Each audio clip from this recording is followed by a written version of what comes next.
I'm going to knock him out. I believe it with every fiber in my being, that I just think that he's going to gas out. And in the later rounds, third or fourth round, I'm going to put him out unconscious.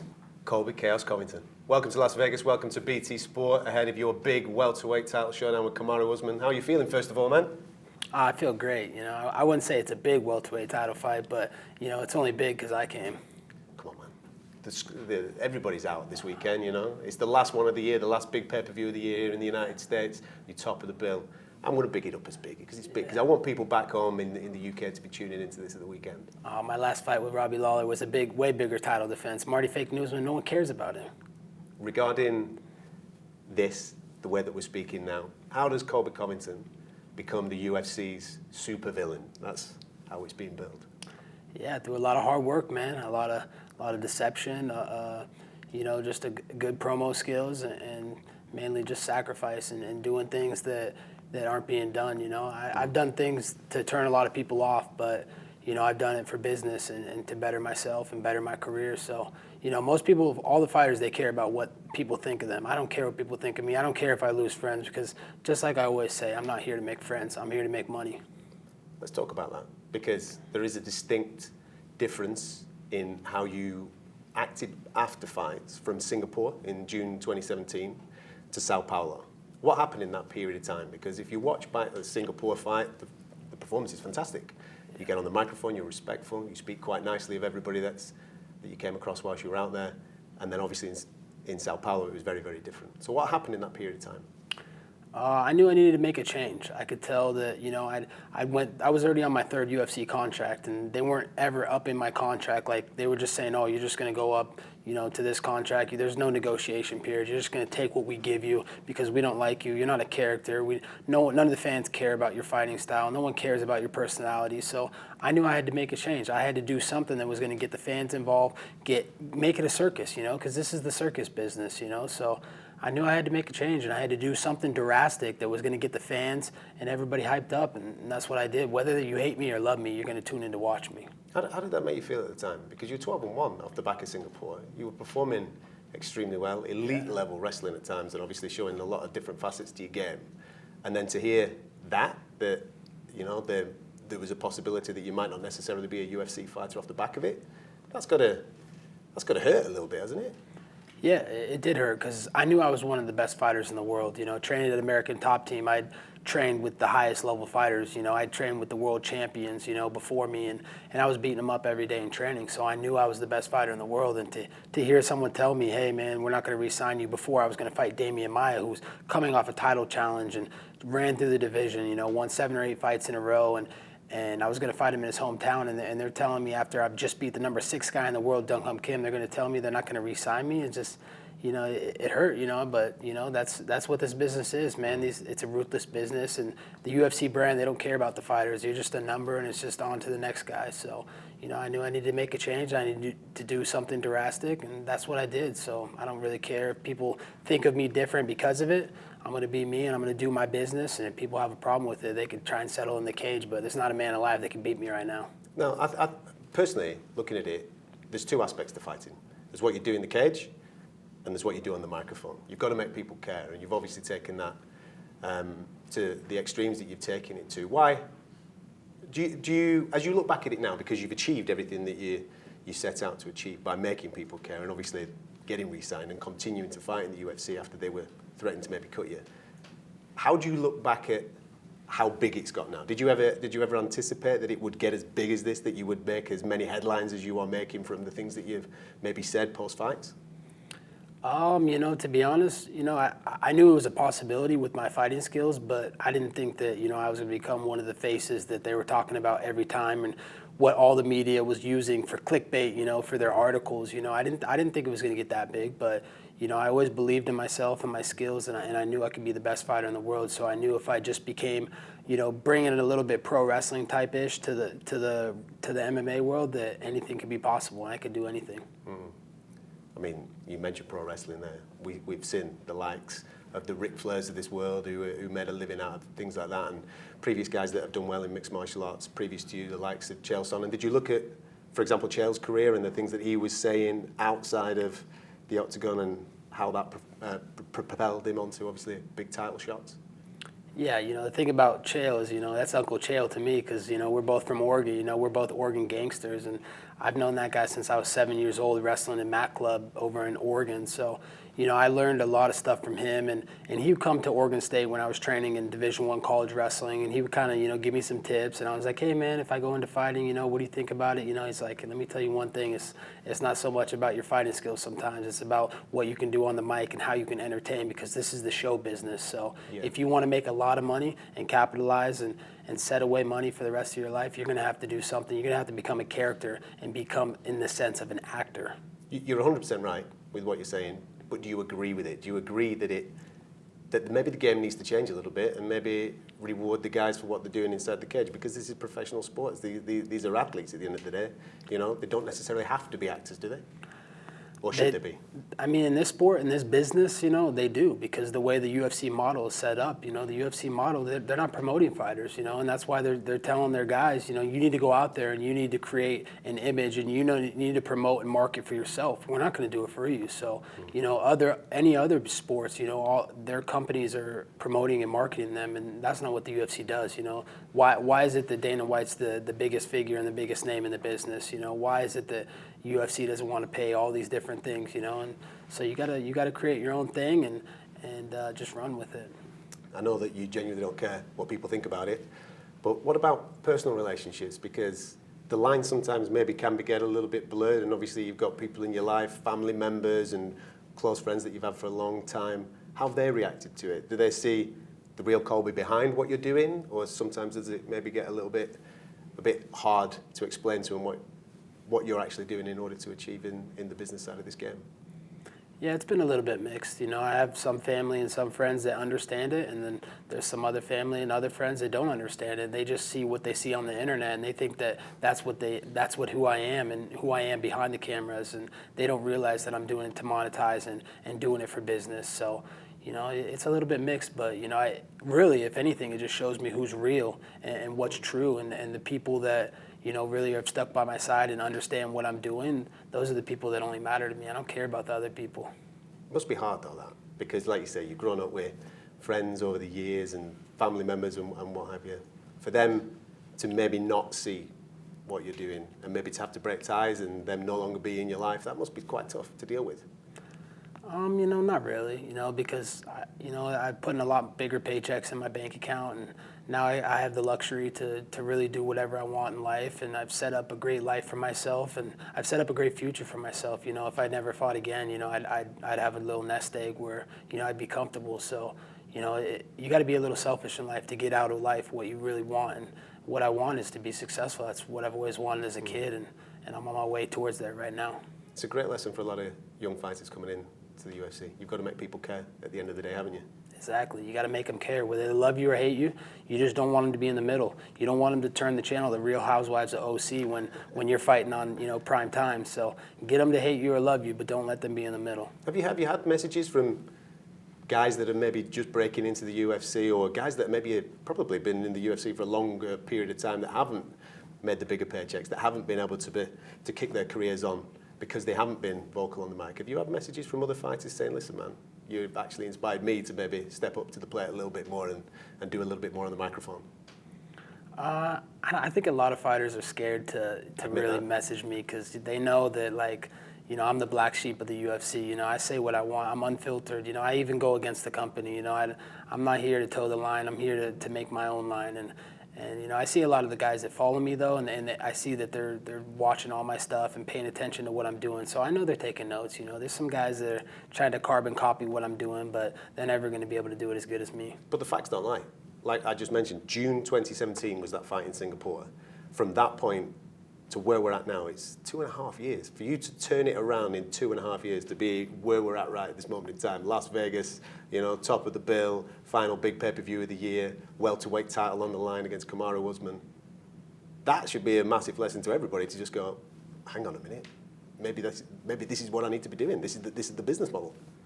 Yeah, maybe they could, but I think they don't want to turn off people around them, their friends, their family, and they think that people are going to judge them for the way they are. So, that's why I call this the Ultimate Feelings Championship. It's not the Ultimate Fighting Championship. It's the Ultimate Feelings Championship. Everybody cares about what they think of them, and they don't want to make any mad. If they don't want to off their employer, they don't want to off the UFC. So, they should just be them and do what they want. And who cares what people think of? Because if people are judging them, those aren't their real friends. Are you finding that you're getting more credit as well for your fighting style now since this switch? Because the performances recently, I mean, we've obviously had the Rafael dos Anjos fight and various things like that. People have started to watch those fights and go, this guy's actually really good in the octagon. Maybe you weren't getting that credit 2.5 years ago, but you're most certainly getting that credit now. Am I, though? I feel like there's a lot of pundits. I know you guys. You guys have always respected me and gave me a platform and talked well about me. But, all the other people, they want to get their feelings involved, whether it's the Trump angle because I support the Trumps, whether, the outlandish remarks I said about Brazil. People aren't ever truly going to give me credit, and they're always trying to discredit me. After all my fights, they've always said that, this guy, he was old, he's over the hill, all this and that. But even when I beat Marty Fake Newsman on Saturday night, they're going to make up some excuse for him. He didn't cycle right for the fight. He didn't do his steroids for this one. So, I could care less what they think, and that's what it's all about. This whole thing's been about is not caring what people think. I'm just going to go and march to my own tone and keep doing what I do, and that's win. The key thing is as well as obviously rocking the mic and doing the interviews like you're doing and saying the things that you're saying, you've got to put the work in. Yeah. And I know that you're dedicated to the craft. I know that you're in there. I know that you're doing your thing and working on your craft. Regarding preparing for Kamaru at the weekend, have you changed anything whatsoever? Because the styles seem to match quite nicely. This seems to be bread and butter to both of you, to be fair, with your wrestling backgrounds. No, just the same things. I got a great head coach over at American Top Team, Conan Silveira, and he's brought in all the right training partners, all the right training coaches, all the right staff to get me for this certain fight. So, we've trained very strategic for this fight. This fight's different from my last fight. My fight was more of a striker. Now we're going into a wrestler/boxer type fight. So, Conan had me very prepared for this fight, and we'll be ready anywhere the fight goes. How do you think it's going to play out? Because it's fascinating. From a fan's point of view, I'm looking at it going, this is serious. I know that you've just said that the Robbie Lawler fight was probably a bigger fight, but for me, looking at this, I'm fascinated by it. How do you think it plays out?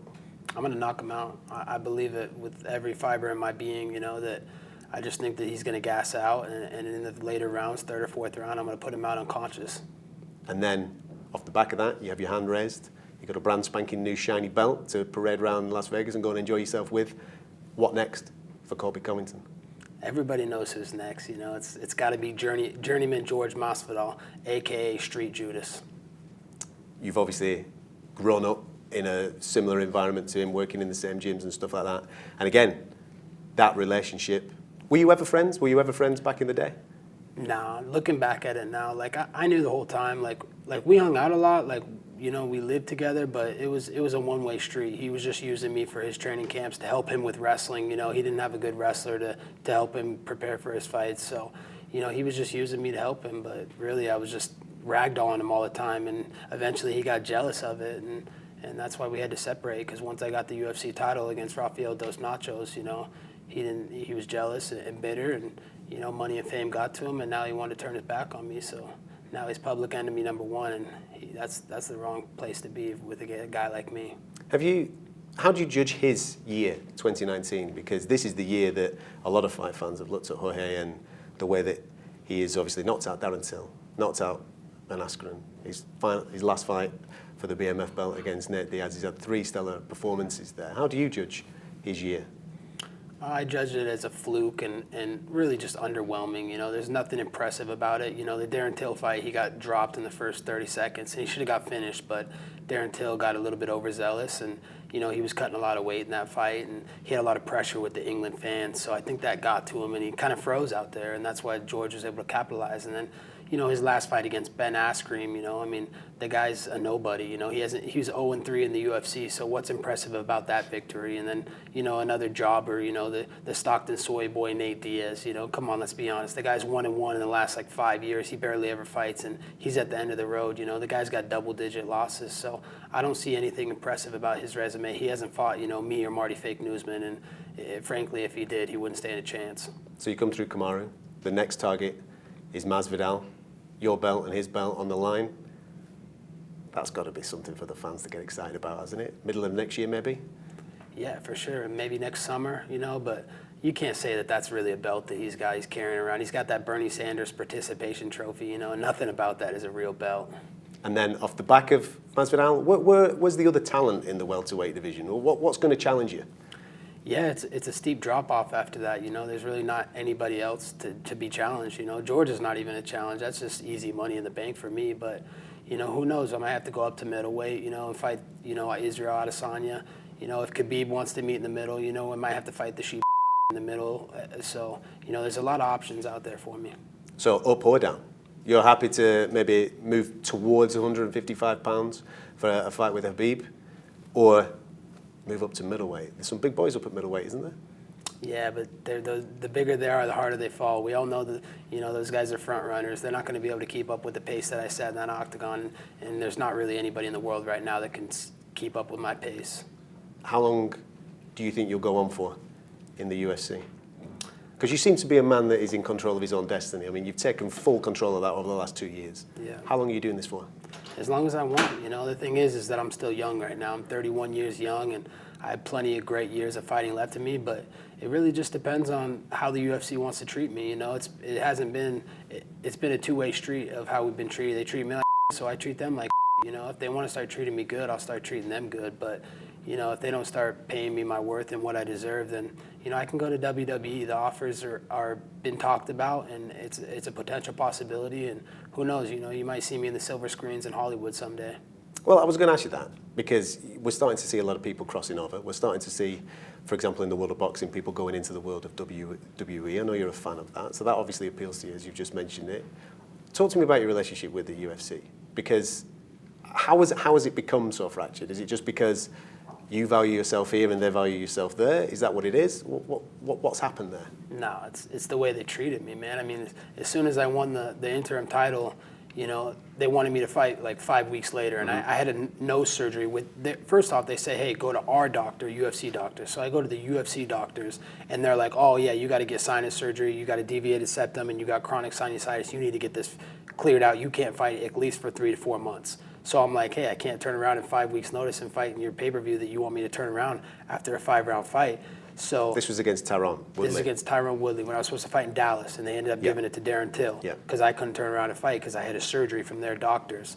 So they passed me up there, but then Dana's like, oh yeah, you're still gonna fight for the title even after the fight, you know, after Woodley White. Yep, Tyrone and Colby are next. They're fighting next, no matter what. And then all of a sudden, out of nowhere, they just passed me up for Marty Fake Newsman, you know, and it made no sense. You know, me and Woodley was the bigger fight. We've trained together, the backstory, everything. Everybody wanted to see it, you know. It was the liberal Republican showdown that everybody was waiting for, you know. It had money dollar signs written all over it, and they passed it up, you know, and they did it for Marty Fake Newsman, and it made no sense. And then even after that fight, in the middle of the fight, Dana comes up to me again. Hey, you're going to fight Marty Fake Newsman next fight, no matter what. I promise you guys are next. I promise. What you did this weekend was amazing. You came out to the fight, you know, you got the fans involved, you know, you busted his open workout, this and that. You're next no matter what. And then what happens? They send me to go fight the biggest knockout artist, you know, the legend in the division, Robbie Lawler, you know, and then I have to get through him and jump through another hoop just to get to a title fight. And it's just the piss poor treatment, you know, and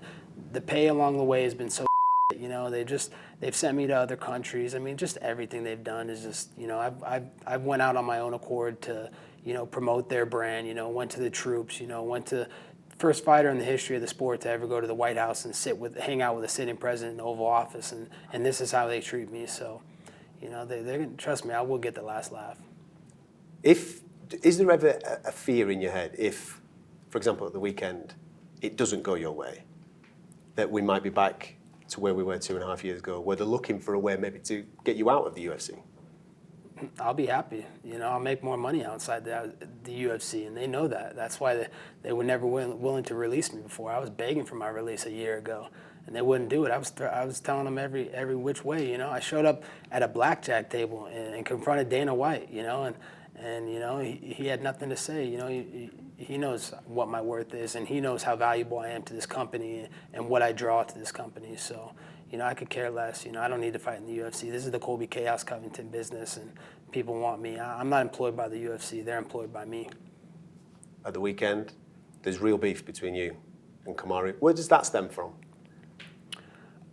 Just jealousy.